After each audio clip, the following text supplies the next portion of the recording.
భారతదేశ న్యాయ చరిత్రలో ఇది ఒక సంచలనం. ఒక కస్టోడియల్ డెత్ కేసులో ఏకంగా 9 మంది పోలీసులకు ఉరిశిక్ష.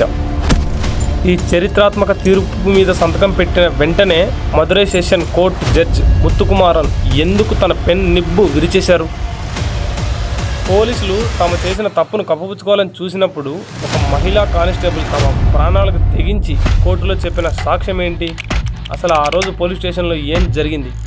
Welcome to Srinivas talks. అసలు ఏం జరిగింది, ఎప్పుడు, ఎక్కడ, ఎలా జరిగిందని చెప్పేసి ఈ వీడియోలో మనం ఫుల్ డీటెయిల్స్ అయితే మాట్లాడుకుందాం. జూన్ 19, 2020 తమిళనాడులో తూత్కుడి జిల్లా అలాగే సంతకాలం అనే విలేజ్లో ఒక మొబైల్ షాప్ రన్ చేసుకుంటున్నారు. ఎవరెవరంటే పి జయరాజ్, ఆయనకు 31 ఏళ్ల కొడుకు బెనిక్స్, ఇద్దరు కలిసి ఒక మొబైల్ షాప్ అయితే అక్కడ రన్ చేసేవారు. సో అది కరోనా టైంలో 8 దాటిన తర్వాత కూడా వీళ్ళు షాప్ ఓపెన్ చేసి ఉంచారు అని చెప్పేసి పోలీసులు అక్కడికి వచ్చి ముందు జయరాజ్ని అయితే పోలీస్ స్టేషన్ తీసుకెళ్లి అరెస్ట్ చేస్తారు. బెనిక్స్ వాళ్ళ నాన్నని అరెస్ట్ చేశారని చెప్పి తెలుసుకున్న తర్వాత ఆయన కూడా ఎందుకు అరెస్ట్ చేశారని చెప్పి అడగడానికి పోలీస్ స్టేషన్కి అయితే వెళ్తాడు. సో అడగడానికి వచ్చిన బెనిక్స్ను కూడా పోలీసులు ఏం చేస్తారంటే ఆయన్ను కూడా అరెస్ట్ చేసి జైల్లో వేసేస్తారు. సో ఇద్దరిని జైల్లో వేస్తారు అప్పటికి. సో మ్యాటర్ ఏంటంటే సిబిఐ ఎంక్వైరీలో ఏం తెలిసిందంటే వాళ్ళు కరోనా రూల్స్ని ఎప్పుడు వాళ్ళు ఎక్కడ బ్రేక్ చేయలేదు అని చెప్పేసి అక్కడైతే అందరికీ తెలిసింది సిబిఐలో ఎంక్వైరీ చేస్తే. సో ఆ రోజు పోలీస్ స్టేషన్లో రాత్రి ఏం జరిగిందంటే జయరాజు వాళ్ళతో వాగ్వాదానికి దిగుతాడు. ఆ తర్వాత బెనిక్స్ ఏం చేస్తాడంటే మా నాన్నని విడిచిపెట్టండి అని చెప్పేసి అడుగుతాడు. సో వాళ్ళకి ఎదురు సమాధానం చెప్తున్నారు అని చెప్పేసి పోలీసులు ఏం చేస్తారంటే వాళ్ళ మీద లాఠీతో ఛార్జ్ అయితే చేస్తారు. సో పోలీసులు ఇంకా వాళ్ళని చిత్రహింసలు అంటే కొట్టడం, లాఠీతో కొట్టడం. సో బయట ఏం తెలియదంటే వాళ్ళు కొట్టిన తర్వాత బాడీకి వాళ్ళందరికీ బ్లడ్ రావడం, ఎలా పడితే అలా దెబ్బలు తగడం, ఫుల్ ఇంకా అలా పనిష్మెంట్ ఆ విధంగా వాళ్ళ మీద అయితే పోలీసులు అయితే లాఠీ చార్జ్ చేస్తారు. సో అంత దెబ్బలు తగిలి అంత ఎఫెక్ట్ అయ్యారు వాళ్ళు ఇద్దరు, జయరాజు, బెనిక్స్. సో వాళ్ళు ఇలా ఎదురు తిరుగుతున్నారని చెప్పేసి రాత్రంతా జూన్ 19 రాత్రంతా పోలీసులు వాళ్ళు ఒకరి తర్వాత ఒకరు వాళ్ళ మీద లాఠీలతో దాడి చేస్తారు. అంటే మామూలుగా ఇరగ కొడతారని చెప్పాలి, మామూలుగా చెప్పాలంటే అలా కొడతారు ఇద్దరిని. సో అలా దెబ్బలతో ఉన్న వాళ్ళని జూన్ 20 మళ్ళీ నెక్స్ట్ డే ఏం చేశారంటే కోర్టుకు తీసుకెళ్తారు. కోర్టుకు తీసుకెళ్లి కోర్టులో అప్పచెప్తారు. కోర్టులో అప్పచెప్పి అక్కడి నుంచి మళ్ళీ ఏం చేస్తారంటే వాళ్ళని సబ్ జైలు వేస్తారు అక్కడ. సో కోర్టు అయిపోయిన తర్వాత సబ్ జైలు వేస్తారు జూన్ 20. సో జూన్ 20 సబ్ జైల్లో వేసిన తర్వాత మళ్ళీ ఏం జరుగుతుంది అంటే అక్కడ ఆల్రెడీ వాళ్ళకి ఫుల్ దెబ్బలు తగిలి ఉన్నాయి. సో బెనిక్స్ ఏమవుతాడంటే జూన్ 22 అక్కడే చనిపోతాడు. జూన్ 22 ఆయన చనిపోయిన తర్వాత జూన్ 23 జయరాజ్ చనిపోతాడు. జూన్ 20 వీళ్ళ ఇద్దరిని కోర్టు ముందు అయితే హాజరుపరుస్తారు. అప్పుడు తర్వాత ఏం జరుగుతుందంటే వాళ్ళిద్దరిని సబ్ జైలుకి రిమాండ్కి పంపిస్తారు. సో రిమాండ్కి పంపించిన తర్వాత ఆల్రెడీ వీళ్ళు పోలీసులతో మొత్తం ఫుల్ దెబ్బలు తగిలి చాలా ఇంపాక్ట్ అయ్యి సో ఇబ్బంది పడుతున్నారు కాబట్టి వాళ్ళు ఆరోగ్య పరిస్థితి సరిగా లేక వాళ్ళిద్దరిని హాస్పిటల్కి అయితే పంపిస్తారు. అక్కడ ఏమైందంటే జూన్ 22 బెనిక్స్ చనిపోతాడు. ఆరోగ్య పరిస్థితి సరిగా లేక జూన్ 22 ఆయన చనిపోతాడు. ది నెక్స్ట్ డే మళ్ళీ వెంటనే జయరాజ్ చనిపోతాడు. సో ఇద్దరు ఇలా నెక్స్ట్ డే ఒకరి తర్వాత ఒకరు చనిపోవడం తర్వాత ప్రజలు బయట పబ్లిక్ కానీ అక్కడ ఉన్న లేక వేరే వాళ్ళు చాలామంది ఏమవుతారంటే కొంచెం వాయిస్ అయితే రైజ్ చేశారు పబ్లిక్ ఇంకా వేరే. సో ఈ ఇన్సిడెంట్ జరిగినాక తమిళనాడు మొత్తం ఇంకా భారతదేశం చాలామంది సినీ సెలబ్రిటీస్ వాళ్ళ ఆగ్రహాన్ని మొత్తం అందరూ తెలియజేస్తారు ఎందుకు ఇలా జరిగింది అనే విధంగా. కొందరు సీరియస్ అయ్యారు.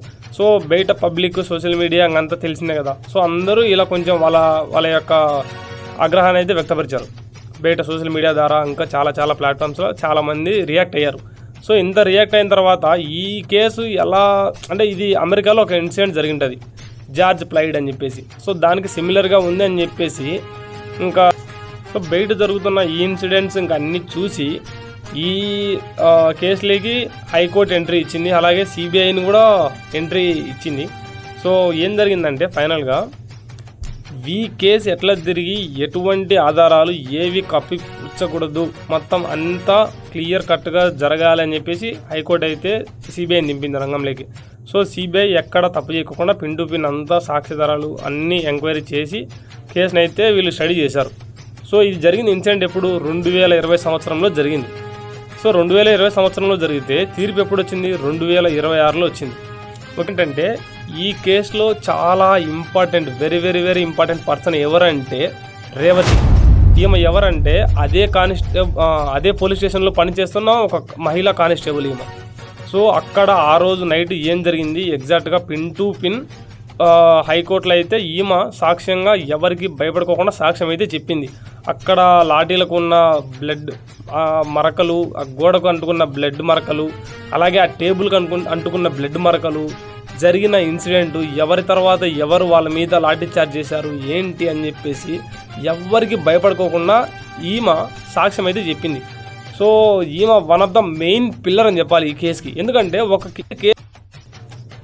సో రేవతి చెప్పిన ఈ సాక్ష్యాధారాల వల్లే కేసు ఎంతో స్ట్రాంగ్గా మారిందని చెప్పాలి. ఎందుకంటే ఆమె చెప్పిన అసలు ఆ సాక్ష్యాలు చెప్పకుండా ఒకవేళ ఆమె భయపడి ఎవరన్నా, ఎందుకంటే 9 మంది పోలీసులు, ఒకరు ఇద్దరు కాదు, సబ్ ఇన్స్పెక్టర్ ఉన్నారు, సబ్ ఇన్స్పెక్టర్తో పాటు చాలామంది కానిస్టేబుల్స్ ఉన్నారు, ఇన్స్పెక్టర్ ఉన్నారు, ఇంతమంది పోలీసులు ఉన్నారు. సో ఇంతమంది పెద్దవాళ్ళు ఉన్నారంటే ఎవరైనా ఏమవుతారో సాధారణ కానిస్టేబుల్ భయపడతారు సాక్ష్యాలు చెప్పాలంటే.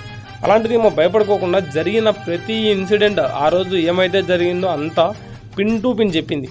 సో అంతా చెప్పడం వల్లే ఈ కేసు అనేది ఇంత స్ట్రాంగ్గా మారి ఇంత ముందుకెళ్ళి కేసు అయితే ఇప్పటికైనా కానీ ఫైనల్గా ఒక తీర్పు వచ్చేసి న్యాయం అయితే జరిగింది చనిపోయిన ఇద్దరికి. దాదాపు 6 సంవత్సరాల తర్వాత ఈ కేసుకి అయితే ఫైనల్గా ఒక జడ్జిమెంట్ అయితే వచ్చింది. ఏప్రిల్ 6, 2026 సంవత్సరం మదురై కోర్టు జడ్జి ముత్తుకుమారన్ ఈయన ఒక చరిత్రాత్మక తీర్పు ఇచ్చాడని చెప్పాలి. ఎందుకంటే దీన్ని ఒక rarest of the rare case కింద కన్సిడర్ చేసుకొని 9 మంది పోలీసులకు ఒకటే పారి ఉరిశిక్ష అండ్ కంపెన్సేషన్ 2 విధించారు. దీంట్లో ఒక inspector, 2 sub inspector, 2 head constable, 4 constable, ఇంతమంది ఉన్నారు. సో మొత్తం అందరికీ ఒకటే పారి ఉరిశిక్ష, అలాగే వాళ్ళందరికీ పెనాల్టీ కూడా వేశారు. 1.5 కోటి పైగా వీళ్ళందరికీ 1,40,00,000 పెనాల్టీ వేశారు మొత్తం ఉమ్మడిగా. సో ఇంకొక నిందితుడు 10వ వ్యక్తి 2020 సంవత్సరంలోనే ఆయన చనిపోయినాడు కరోనా టైంలో. సో ఇది పక్కన పెడితే కేసు తీర్పు ఇచ్చిన తర్వాత జడ్జి కొన్ని మాటలు చెప్తాడు. మదురై కోర్టు జడ్జి ముత్తుకుమారన్ గారు కొన్ని మాటలు చెప్పారు. అధికారం ఉన్న చోట బాధ్యత ఉండాలి, రక్షించాల్సిన పోలీసులే రాక్షసులుగా మారారు. సో వీళ్ళకి నేను జీవిత ఖైదు కూడా వేయచ్చు, అలా వేస్తే వీళ్ళకి భయం ఉండదు అని చెప్పేసి వీళ్ళకి ఉరిశిక్ష కరెక్ట్ అని చెప్పేసి ఆయన సంతకం పెట్టి వెంటనే ఆ పెన్ను ఉంటుంది కదా, పెన్ను ముక్క ఇంచేశాడు. సో ఆయన ఎంత ఫ్రస్ట్రేషన్తో ఈ తీర్పిచ్చి ఇలా జరిగిన దానికి ఆయన బాధపడుతూ ఆ తీర్పిచ్చి ఆ పెన్ అయితే విరిచేశాడు. ఇది పక్కన పెడితే ఈ కేసులో చాలా చాలా ఇంపార్టెంట్ పాయింట్స్ ఇంకా చెప్పుకోవాల్సింది ఎవరి గురించి అంటే, సాక్ష్యం ఎవరైతే చెప్పారో రేవతి గారు, ఆమె గురించి చాలా అంటే చాలా గొప్పగా చెప్పుకోవాలి. ఆమెకు హైక్ ఇవ్వాలి, ప్రమోషన్ ఇవ్వాలి, నెక్స్ట్ లెవెల్కి ఆమె ఇంకో లెవెల్కి ఆమె ఖచ్చితంగా అర్హురాలు.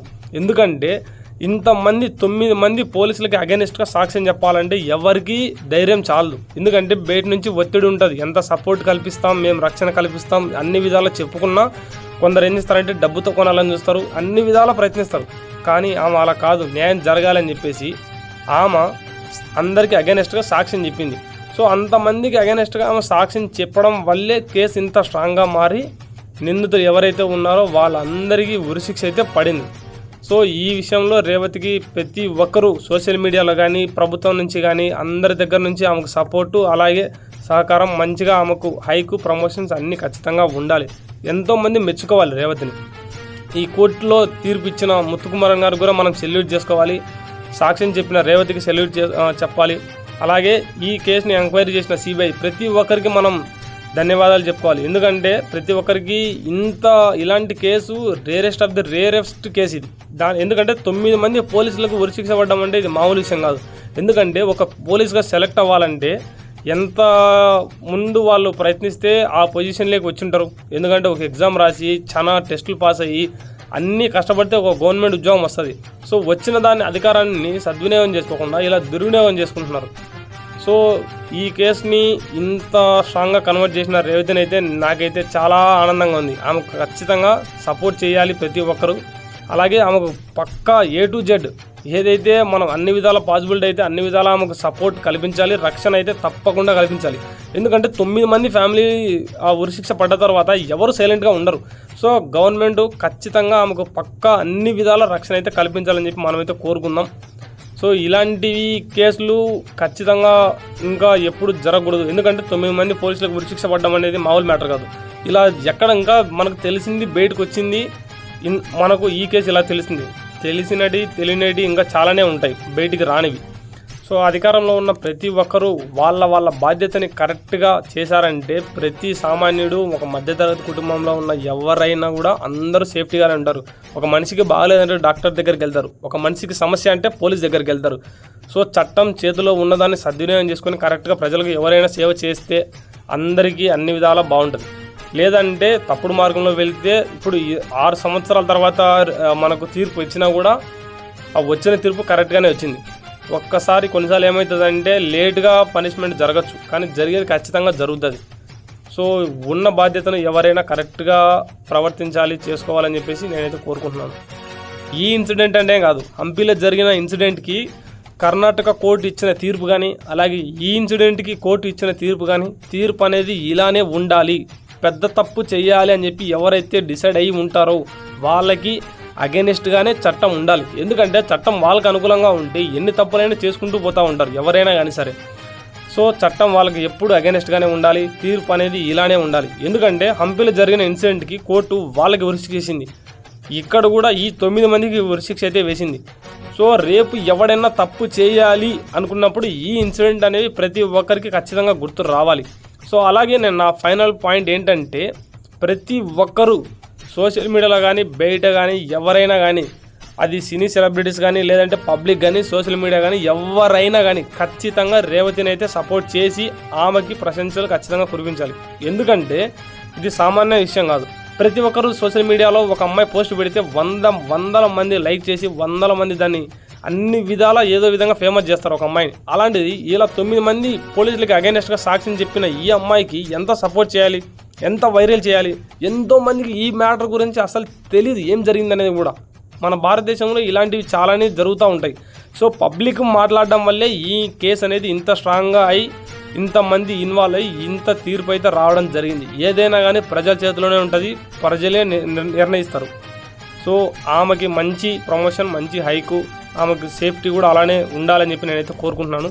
మీ ఒపీనియన్ ఏంటి అని చెప్పేసి నాకు కామెంట్ చేయండి. ఛానల్ అయితే తప్పకుండా సబ్స్క్రైబ్ చేసుకోండి గైస్. Thank you.